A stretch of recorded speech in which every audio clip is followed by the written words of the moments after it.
আরেকটা গুরুত্বপূর্ণ বিষয় লক্ষ্য করেন, যখন আমরা তাশাহুদ পড়ি, আত্তাহিয়াতু লিল্লাহি ওয়াস-সালাওয়াতু ওয়াত-তাইয়্যিবাত আসসালামু আলাইকা আইয়ুহান নবী ওয়া রাহমাতুল্লাহি ওয়া বারাকাতুহু, আসসালামু আলাইনা ওয়া আলা ইবাদিল্লাহিস সালিহিন।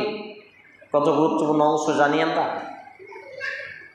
আসসালামু আলাইনা ওয়া আলা ইবাদিল্লাহিস সালিহিন, সেই সমস্ত আমলে সালেহ পালনকারী নারী পুরুষদের উপরে শান্তি বর্ষিত হোক।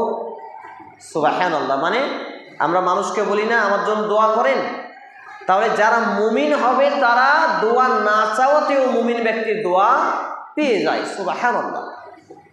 এই জন্য আমি এর উদাহরণ এভাবে দিয়ে থাকি যে মনে করেন পৃথিবীর পশ্চিম আকাশে একজন লোক সালাত আদায় করে, নামাজি মুসলমান মুমিন, পূর্ব দিকে একজন, কেউ কাউকে কোনোদিন দেখেইনি, কিন্তু দুজনেই কি মুমিন। তো যখন আত্তাহিয়াতু সে পড়ছে সালাতে, তাহলে তারা একে অপরে একে অন্যের জন্য কি করছে? দোয়া করছে। সুবহানাল্লাহ।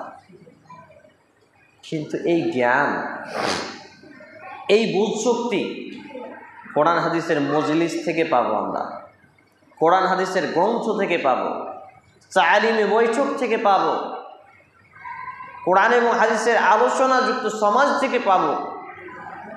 কিন্তু আমাদের জন্য এটা এত ভয়ঙ্কর একটা লজ্জা, এত ভয়ঙ্কর একটা পরিস্থিতি যে আমরা দুনিয়ার জন্য সব কিছু করতে পারি, কিন্তু দিনের জন্য 10 মিনিট সময় ব্যয় করতে পারি না।